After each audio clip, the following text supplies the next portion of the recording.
প্রিয় শিক্ষার্থীবৃন্দ, আশা করি সবাই ভালো আছো। আমরা রসায়ন প্রথম পত্রের দ্বিতীয় অধ্যায় অর্থাৎ গুণগত রসায়নের উপর আলোচনা করছি। তো আমরা এর আগের ক্লাসগুলোতে কোয়ান্টাম সংখ্যা সম্পর্কে একটা মোটামুটি ভালো ধারণাই আমরা পেয়েছি। আজকে আমরা ওই কোয়ান্টাম সংখ্যার উপর ভিত্তি করেই কিছু আলোচনা করব। তো তোমরা প্রত্যেকেই কিন্তু ইলেকট্রন বিন্যাস সম্পর্কে কিছু না কিছু জানো। তা আমরা কিন্তু আজকের ওই ইলেকট্রন বিন্যাস সম্পর্কিত কিছু নীতি নিয়ে কথা বলবো। তা হয়তো তোমরা অবশ্যই শুনেছ যে ইলেকট্রন বিন্যাসের 3টি নীতি রয়েছে আমাদের বইয়ে, যে আফবাউ নীতি, পলির বর্জন নীতি এবং হুন্ডের নীতি। তো আমি আজকে আফবাউ নীতি নিয়ে কথা বলবো। তো এর আগে আমরা কিছু সাধারণ বিষয় নিয়ে কথা বলবো। দেখো, যে বিষয়গুলো আমাদের প্রত্যেকেরই মোটামুটি জানা আছে। প্রথমে আমরা দেখব পরমাণুর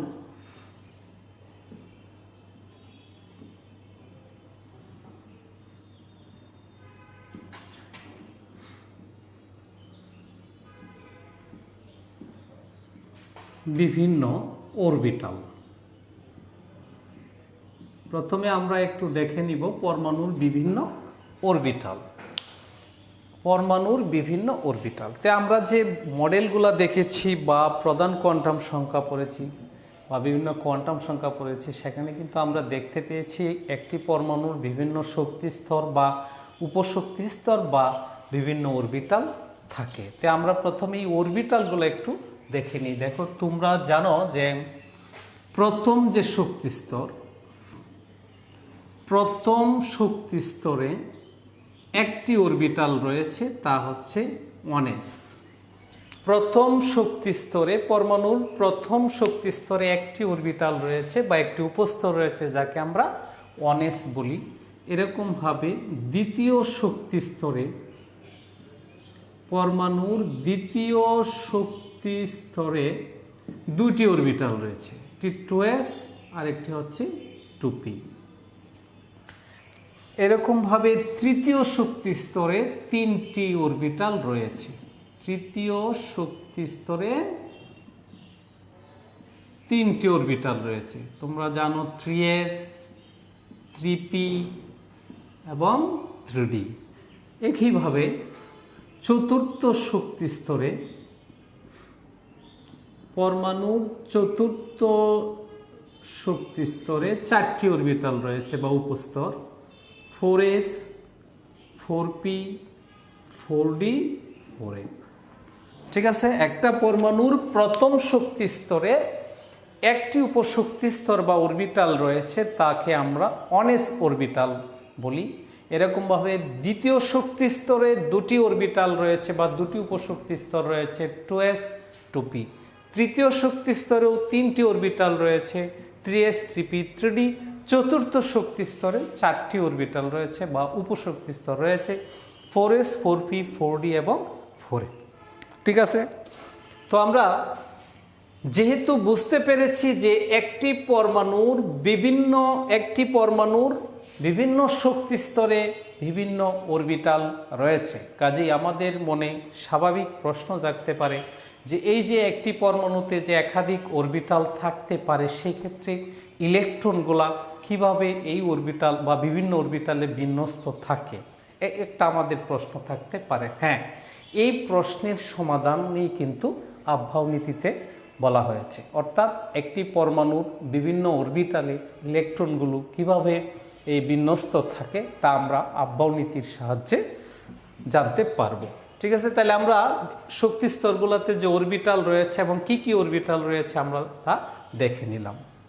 আরেকটা বিষয় তোমরা মনে রাখবে যে শক্তি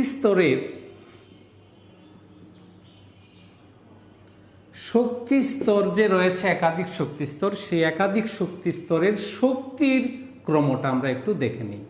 শক্তির ক্রম, শক্তি স্তরের শক্তির ক্রম। দেখো, প্রথম শক্তি স্তরের তুলনায় দ্বিতীয় শক্তি স্তরের শক্তি বেশি।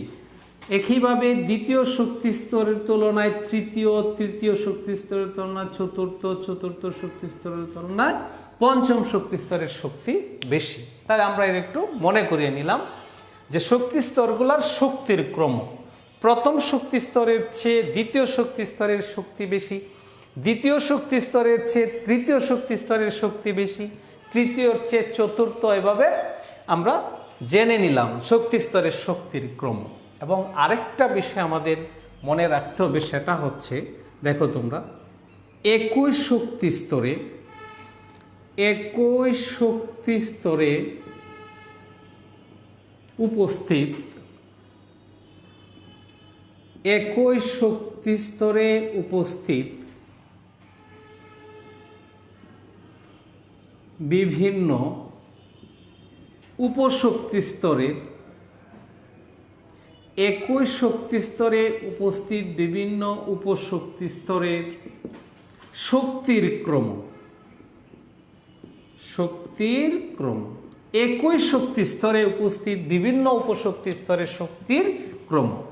এটা আমরা আগেই দেখেছি যে এস অরবিটালের বা উপশক্তি স্তরের তুলনায় পি উপশক্তি স্তরের বা অরবিটালের শক্তি বেশি, তার চেয়েও পি এর চেয়েও ডি উপশক্তি স্তরের শক্তি বেশি, তার চেয়েও এফ উপশক্তি স্তরের শক্তি বেশি। তাহলে আমরা পরমাণুতে যে শক্তি স্তর থাকে, বিভিন্ন উপশক্তি স্তর বা অরবিটাল থাকে, তাদের যে শক্তির ক্রম থাকে সেটাও জেনে নিলাম।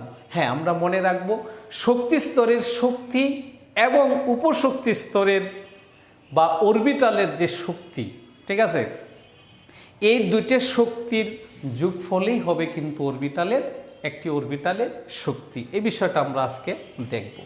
তাহলে দেখো, একটি পরমাণুর বিভিন্ন শক্তি স্তরের যে বিভিন্ন অরবিটাল আছে আমরা দেখে নিলাম, শক্তি স্তরগুলোর যে শক্তির ক্রম দেখে নিলাম, একই শক্তি স্তর উপস্থিত বিভিন্ন উপশক্তি স্তরের শক্তির ক্রম দেখে নিলাম। ঠিক আছে, এখন আমরা আমাদের মূল আলোচনায় যাই।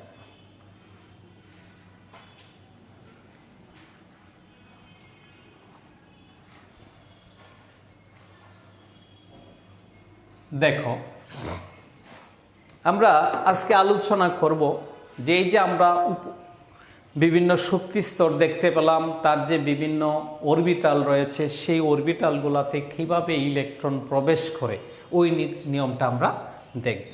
তাই প্রথমে আমরা একটু নীতিটা দেখে নিই, তারপর আমরা ডিটেলস আলোচনা করি। লেখো তোমরা আফ বাউ নীতি, আফ বা আউফ বাউ নীতি,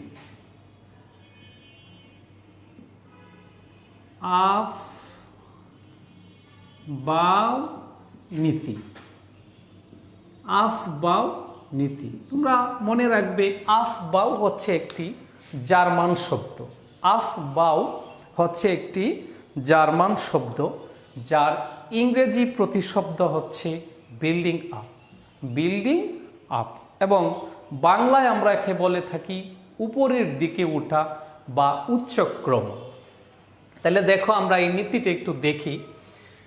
পরমাণুর বিভিন্ন অরবিটালে দেখো তোমরা, পরে আমরা অবশ্যই বুঝবো যে পরমাণুর বিভিন্ন অরবিটালে,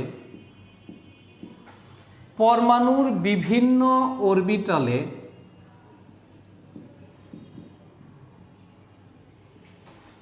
পরমাণুর বিভিন্ন অরবিটালে ইলেকট্রন প্রবেশের ক্ষেত্রে, পরমাণুর বিভিন্ন অরবিটালে ইলেকট্রন প্রবেশের ক্ষেত্রে প্রথমে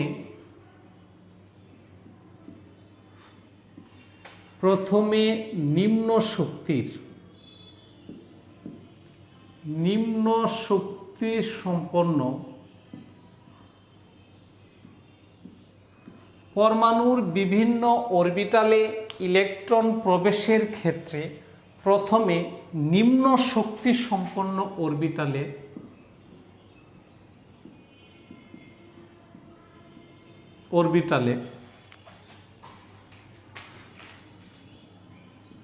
ইলেকট্রন প্রবেশ করে। প্রবেশ করে ও পরে ক্রমান্বয়ে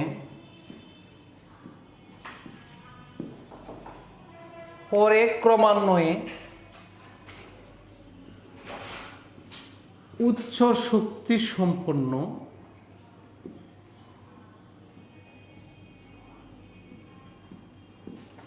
অরবিটালে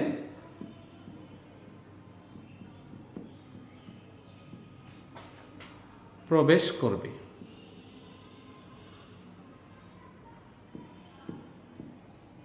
একটু দেখে নিই আমরা। দেখো, আফবাউ নীতি, আমি বলেছি আফবাউ একটি জার্মান শব্দ।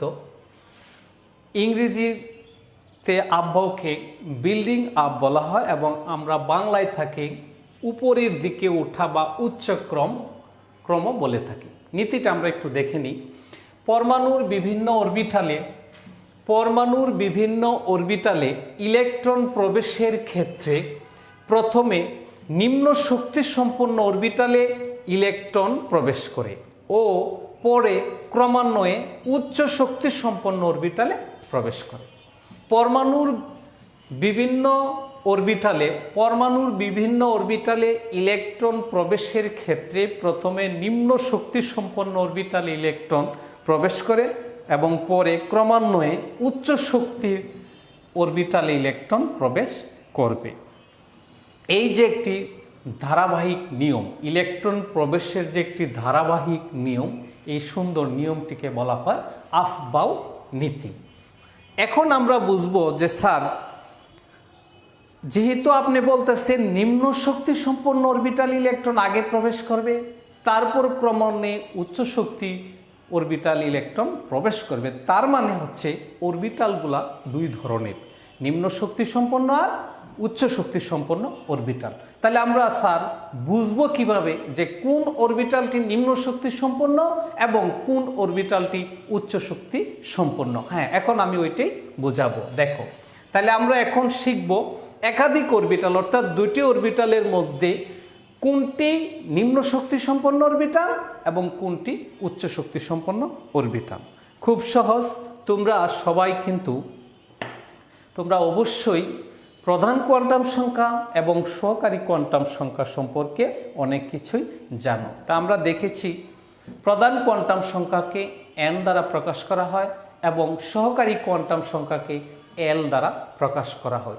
এই প্রধান কোয়ান্টাম সংখ্যা n এবং সহকারী কোয়ান্টাম সংখ্যা l এর যোগফল থেকে আমরা বের করতে পারবো অরবিটালের শক্তি। অর্থাৎ এখন আমরা পড়ব অরবিটালের শক্তি গণনা। তাহলে আমরা এখন দেখব যে কোন অরবিটালের শক্তি কম আর কোন অরবিটালের শক্তি বেশি। এর আগে তোমরা একটা ছোট্ট বিষয় লিখে নাও। লেখো n প্লাস প্রধান কোয়ান্টাম সংখ্যা n এবং সহকারী কোয়ান্টাম সংখ্যা l, এই n প্লাস l যোগফলকে আমরা একটা নীতি বলে থাকি, যাকে n প্লাস l নীতি বলা হয়। দেখো, এই নীতিতে বলা হয়েছে, দেখো, দুটি অরবিটালের মধ্যে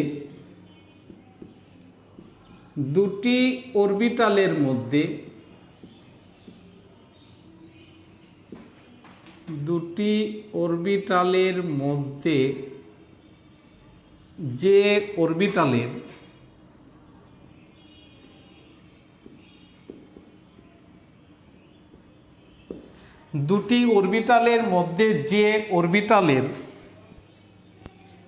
n প্লাস l এর মান কম, দুটি অরবিটালের মধ্যে যে অরবিটালের n প্লাস l এর মান কম সেটি নিম্ন শক্তির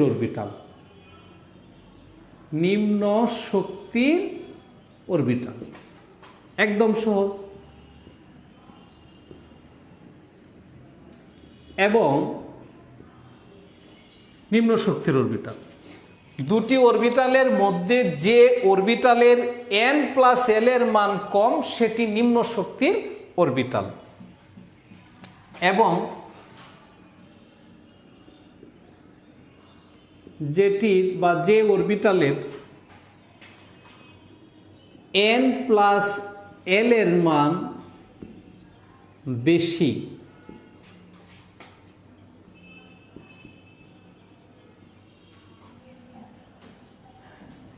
যেটির বা যে অরবিটালের, লিখি এখানে, যে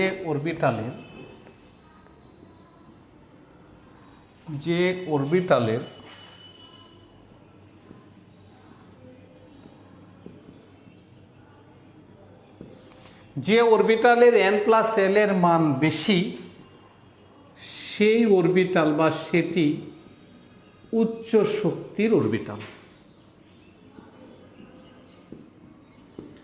উচ্চ শক্তির অরবিটাল। ঠিক আছে, দেখো প্রধান কোয়ান্টাম সংখ্যা n এবং সহকারী কোয়ান্টাম সংখ্যার l, এই প্রধান কোয়ান্টাম সংখ্যা n এবং সহকারী কোয়ান্টাম সংখ্যা l এর যোগফল থেকে আমরা বের করতে পারি অরবিটালের শক্তি।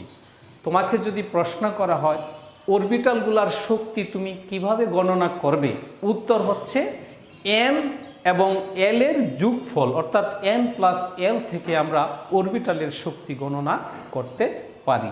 কিভাবে দেখো, দুটি অরবিটালের মধ্যে যে অরবিটালের n প্লাস l এর মান কম সেটি নিম্ন শক্তির অরবিটাল, এবং যে অরবিটালের n প্লাস l এর মান বেশি সেটি উচ্চ শক্তির অরবিটাল। ঠিক আছে, হ্যাঁ, এখন কোনো ক্ষেত্রে আমরা কিন্তু সমস্যায় পড়ব, সেটা হচ্ছে যেহেতু আমি বলতেছি যে অরবিটালের n প্লাস l এর মান কম সেটি নিম্ন শক্তির অরবিটাল, যে অরবিটালের n প্লাস l এর মান বেশি সেটি উচ্চ শক্তির অরবিটাল। হ্যাঁ, আমরা যদি এরকম দেখতে পাই যে দুটি অরবিটালের n প্লাস l এর মান সমান, তখন আমরা কি করব? ঠিক আছে, এই বিষয়টা এখন আমরা দেখব। লেখো তোমরা 2 নম্বরে,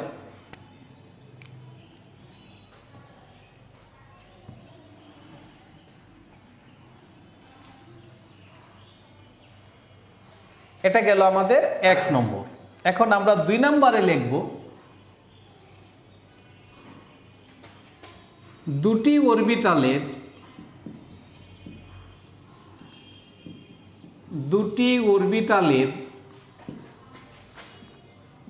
n প্লাস l এর মান সমান হলে, দুটি অরবিটালের n প্লাস l এর মান সমান হলে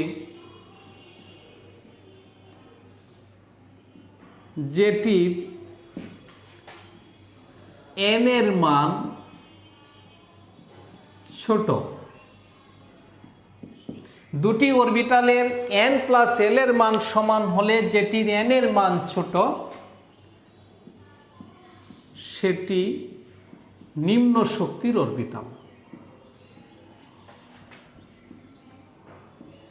নিম্ন শক্তির অরবিটাল।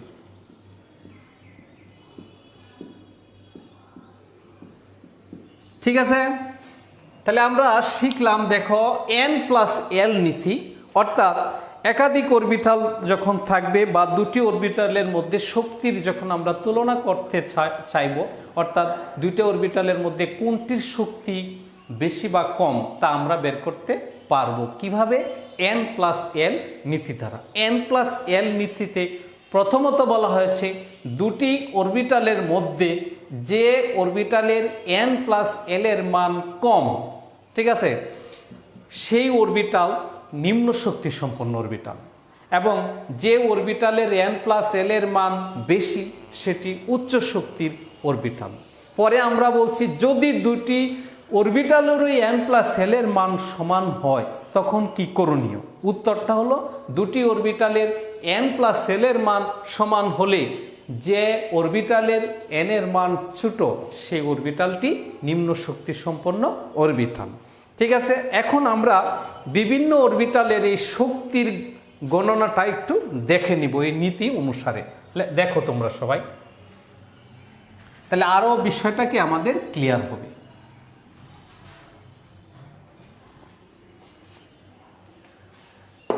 দেখো বিভিন্ন অরবিটালগুলো আমাদের একটু লিখতে হবে। 1s 2s 2p 3s 3p 3d 4s 4p 4d 4f ইত্যাদি।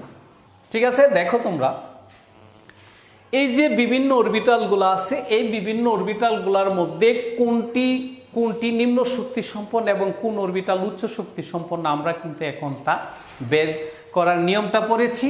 এখন আমরা উদাহরণ হিসেবে দেখব। দেখো n প্লাস l, এখানে আমরা লিখে রাখি, প্রত্যেকেই জানি l সমান 0 1 2 3। l সমান 0 হলে s অরবিটাল, l সমান 1 হলে p অরবিটাল, l সমান 2 হলে d, l সমান 3 হলে কি f। এগুলো আমরা জানি, এখন এইগুলো আমরা ইউজ করব। দেখো 1টা আমরা জানি প্রধান কোয়ান্টাম সংখ্যা। তে যদি আমরা এই লিখি n প্লাস l, দেখো nটা হচ্ছে, n এর মান হচ্ছে এখানে 1 প্লাস l, যেহেতু s উপশক্তি স্তর, s উপশক্তি স্তরের জন্য l এর মান কত 0, তাহলে রেজাল্ট কত আসলো 1। তাহলে দেখো 1s অরবিটালের জন্য n প্লাস l এর মান আসলো 1। আমি আবারও বলছি, 1s অরবিটালের জন্য n প্লাস l এর মান আসলো 1। এভাবে 2s এর জন্য দেখো, 2s এর জন্য n প্লাস l এর মান n হচ্ছে 2, আর s অরবিটালের জন্য l এর মান হচ্ছে 0, রেজাল্ট কত আসলো 2। তাহলে 1s এর জন্য n প্লাস l এর মান কত আসলো 1, 2s এর জন্য n প্লাস l এর মান কত আসলো 2, 2p এর জন্য n এর মান কত 2, p এর জন্য এই যে দেখো p এর জন্য l এর মান কত 1, রেজাল্ট কত আসলো 3। তাহলে 2p এর জন্য n প্লাস l এর মান 3, 3s এর জন্য n এর মান 3, s ওর উপশক্তি স্তরের জন্য l এর মান 0 হলো কত 3, 3p, n এর মান 3, p এর জন্য l এর মান 1, রেজাল্ট হলো n প্লাস l এর মান হলো 4, 3d, n এর মান হচ্ছে 3, d এর জন্য এই যে দেখো d এর জন্য l এর মান কত 2, তাহলে রেজাল্ট কত আসলো 5, 4s, n এর মান হচ্ছে 4, s উপস্তরের জন্য l এর মান 0, রেজাল্ট আসলো 4, 4p, n এর মান 4, p এর জন্য l এর মান 1, রেজাল্ট আসলো 5, 4d, n এর মান কত 4, l এর মান কত 2, রেজাল্ট আসলো 6, 4f, 4, n এর মান কত 4, f উপস্তরের জন্য l এর মান হচ্ছে কত 3, তাহলে রেজাল্ট কত আসলো 7। বুঝতে পারছো সবাই?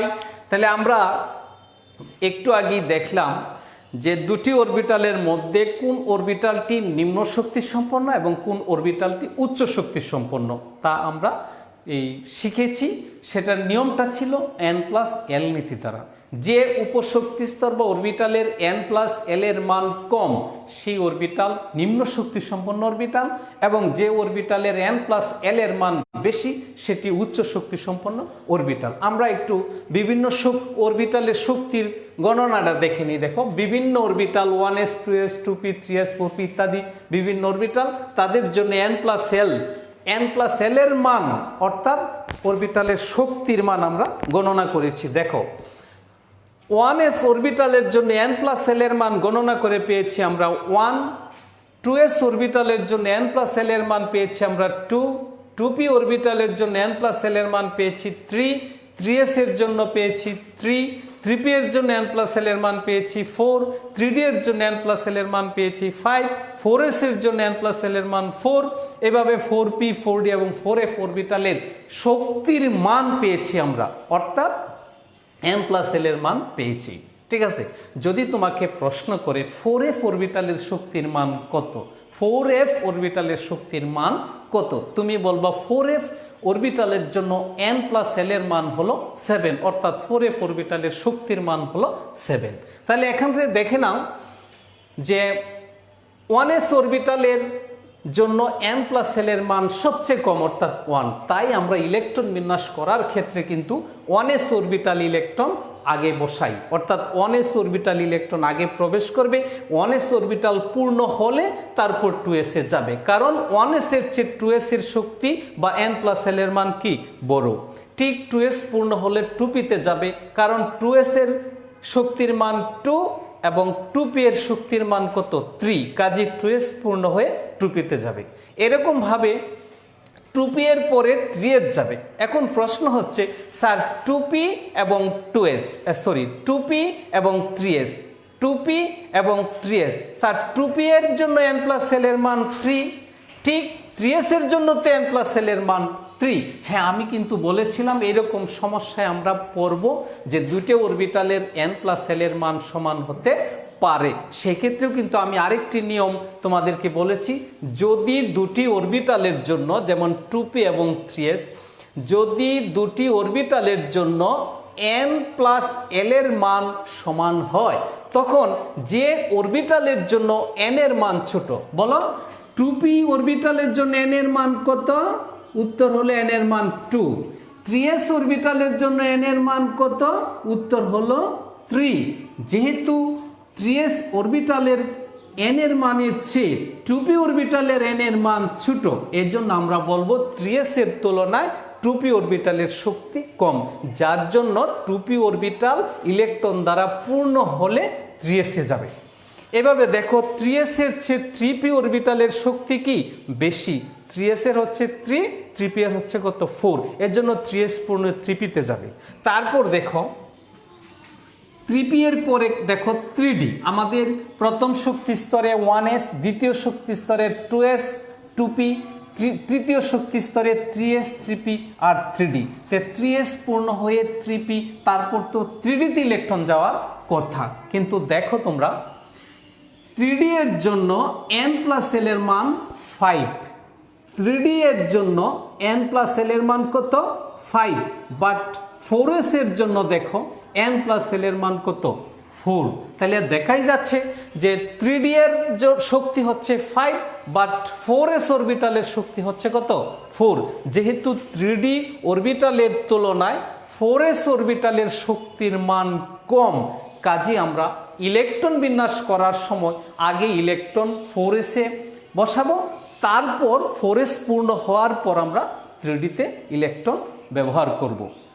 কারণ আমরা একটু আগে আব্বাও নীতিতে পড়েছি, পরমাণুর বিভিন্ন অরবিটালে ইলেকট্রন প্রবেশের ক্ষেত্রে, পরমাণুর বিভিন্ন অরবিটালে ইলেকট্রন প্রবেশের ক্ষেত্রে প্রথমে নিম্ন শক্তি সম্পন্ন অরবিটালে ইলেকট্রন প্রবেশ করবে এবং পরে ক্রমান্বয়ে উচ্চ শক্তির অরবিটালে ইলেকট্রন প্রবেশ করবে।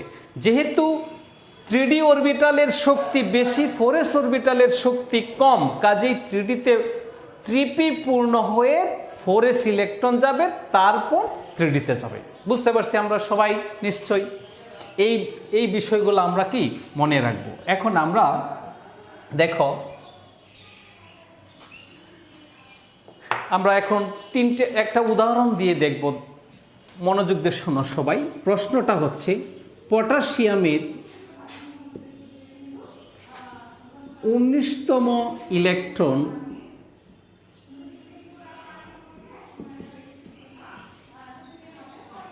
পটাশিয়ামের 19তম ইলেকট্রন 3p এর পর 3d তে না গিয়ে 4s এ যায় কেন? পটাশিয়ামের 19তম ইলেকট্রন 3p এর পর 3d তে না গিয়ে 4s অরবিটালে যায় কেন? তাহলে আমরা একটু ইলেকট্রন বিন্যাসটা সাজাই। ইলেকট্রন বিন্যাসটা তো লিখতেই হবে আমাদের। 19, পটাশিয়ামের কত 19। তাই আমরা দেখো প্রথমে কিন্তু 2s ব্যবহার করি, 1s ব্যবহার করি, তারপর কি 2s এর পরে 2p, 2p এর পরে 3s, 3p এর পরে 3s এর পর 3p, 3d পরে হচ্ছে 4s। তা দেখো নিম্ন শক্তি সম্পন্ন অরবিটাল 1s পূর্ণ হবে 2টা, তারপর 2s পূর্ণ হবে 2টা, p তে যাবে 6টা, 2টা, দেখো 18টা ইলেকট্রন হয়ে গেছে। এই পর্যন্ত কত হইল 18, বাকি রইল একটা ইলেকট্রন। এখন এই ইলেকট্রনটা 3s এর পর 3p তারপর 3d, শক্তি স্তরের ক্রম অনুসারে তো 3s 3p তারপর 3d তে যাওয়ার কথা, কিন্তু 3d তে যায় না, কারণ আমরা একটু আগেই পড়েছি 3d এর শক্তি হচ্ছে 5, 4s এর শক্তি হচ্ছে 4। যেহেতু 3d এর তুলনা 4s অরবিটালের শক্তি কম, তাই 19তম ইলেকট্রন যাবে 4s এ। বুঝতে পারছো সবাই? আমরা আরেকটা উদাহরণ 1 মিনিটে দেখে নিব, সময় খুব কম। দেখো, রুবিডিয়াম, রুবিডিয়ামের হচ্ছে 37, রুবিডিয়ামের 37তম ইলেকট্রন আমরা 1 মিনিটে দেখে ফেলবো। দেখো, রুবিডিয়ামের 37তম ইলেকট্রন। দেখো, রুবিডিয়ামের হচ্ছে 37। প্রথমে তো আমরা জানি 1s, পরে হচ্ছে 2s, 2p, 3s, 3p, 3d, 4s, 4p, 4d, 4f, তারপর হচ্ছে 5s, 5p, 5d। ঠিক আছে, তাহলে দেখো রুবিডিয়ামের 37, প্রথমে 2s পূর্ণ, 1s পূর্ণ, 2s পূর্ণ, 2p6 পূর্ণ, 3s2 পূর্ণ, 3p পূর্ণ, পরে 4s এ যাবে, 4s পূর্ণ হয়ে তারপর 3d দিতে 10টা যাবে। দেখো অলরেডি 30টা হয়ে গেছে। কটা হয়ে গেছে? 30। তাহলে দেখো 4s পূর্ণ হওয়ার পর 4s এর শক্তি কত? 5, 3d এর শক্তি কত? 4s এর শক্তি কত? 4, 3d এর শক্তি কত? 5। কাজেই 4s পূর্ণ হয়ে 3d হয়ে গেল আমাদের কতটি ইলেকট্রন? 30টি ইলেকট্রন হয়ে গেল। বাকি রইল কি? 60টি। মনোযোগ দিয়ে শুনো। এখন 4s এর পর কিন্তু 4p, 4p এর শক্তি কত? 5। তাহলে 4p তে সর্বোচ্চ কয়টা যাবে? 6টা, 36টা আমাদের হয়ে গেল। বাকি রইল কয়টা? একটা। এই যে একটা ইলেকট্রন, অর্থাৎ 37তম ইলেকট্রন আমরা কি 4p এর পরে 4d তে দিব? দেখো কি বলে, 4p কত? 5, 4d কত? 6। মনোযোগ দিয়ে শুনো, 4p কত? 5, 4d কত? 6, 4f কত? এই 4d এর জন্য কত পাইলাম? 6, 4f এর জন্য 7, 5s বের করো, 5s, n প্লাস n এর মান কত? 5, l এর মান 0, কত হইল? 5। তাহলে 5s এর জন্য শক্তি কত দেখো? 5, 4d এর জন্য কত? 6, 4f এর জন্য 7। তাহলে 4d, 4f, 5s, কোনটার শক্তি কম? 5s, এর জন্য ইলেকট্রনটা যাবে 5s এ। দেখছো, তাহলে রুবিডিয়ামের 37তম ইলেকট্রন কিন্তু 4d তেও যাবে না, 4f এও যাবে না, যাবে কোথায়? 5s এ। ঠিক আছে, এভাবে আমরা প্রত্যেকটা মৌলের ইলেকট্রন বিন্যাস করতে পারবো। আমরা আরো কিছু সামনের দিন বুঝবো, আরো নিয়ম আছে। তো সময়ের স্বল্পতার জন্য আমরা ক্লাসটা আগামী ক্লাসে অবশ্যই বাকিগুলা পড়ায় নেব। হ্যাঁ, সবাইকে ধন্যবাদ।